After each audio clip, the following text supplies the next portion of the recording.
الحمد لله نحمده ونستعينه ونستغفره ونؤمن به ونتوكل عليه ونعوذ بالله من شرور أنفسنا ومن سيئات أعمالنا من يهده الله فلا مضل له ومن يضلله فلا هادي له ونشهد أن لا إله إلا الله وحده لا شريك له ونشهد أن سيدنا وسندنا ونبينا ومولانا محمدا عبده ورسوله أرسله بالحق بشيرا ونذيرا وداعيا إلى الله بإذنه وسراجا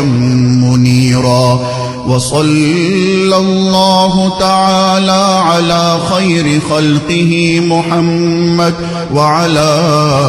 آله وأصحابه وبارك وسلم تسليما كثيرا كثيرا.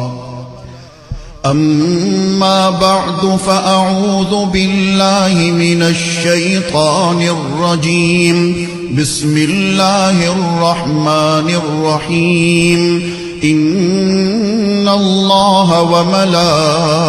وملائكته يصلون على النبي يا أيها الذين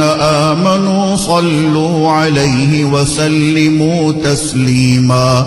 اللهم صل على سيدنا محمد وعلى آل سيدنا محمد بعدد من صلى وصام وصل كذلك على جميع الأنبياء والمرسلين وعلى الملائكة المقربين وعلى عباد الله الصالحين خصوصا على سيد المتقين والأبرار صاحب النبي في الغار والمزار أفضل الصحابة بالتحقيق خليفة النبي بلا فصل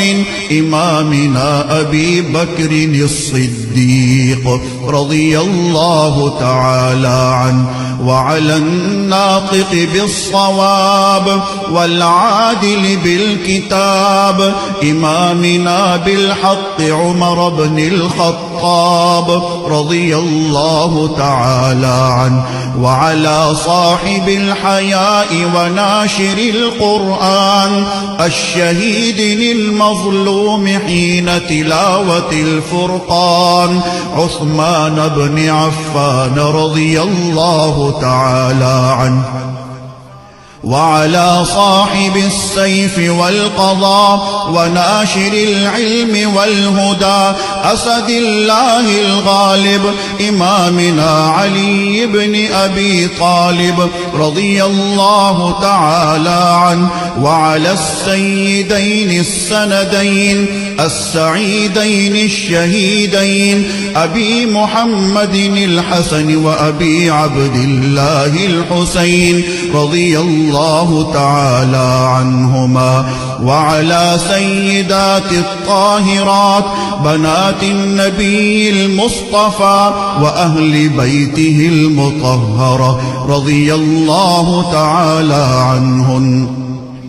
وعلى عميه النبي المجتبى سيدنا العباس وسيدنا حمزة رضي الله تعالى عنهما وعلى كل الصحابة رضوان الله تعالى عنهم أجمعين. الله الله في أصحابي لا تتخذوهم من بعدي غرضا فمن أحبهم فبحبي أحبهم ومن أبغضهم فببغضي أبغضهم وخير أمتي قرني ثم الذين يلونهم ثم الذين يلونهم تعادلوا عباد الله رحمكم الله. إن إن الله يأمر بالعدل والإحسان وإيتاء ذي القربى وينهى عن الفحشاء والمنكر والبغي يعظكم لعلكم تذكرون اذكروا الله العلي العظيم الكريم يذكركم وادعوه يستجب لكم ولذكر الله تعالى أعلى وأولى وأعز وأجل وأتم وأهم وأعظم وأكبر والله يعلم ما تصنعون.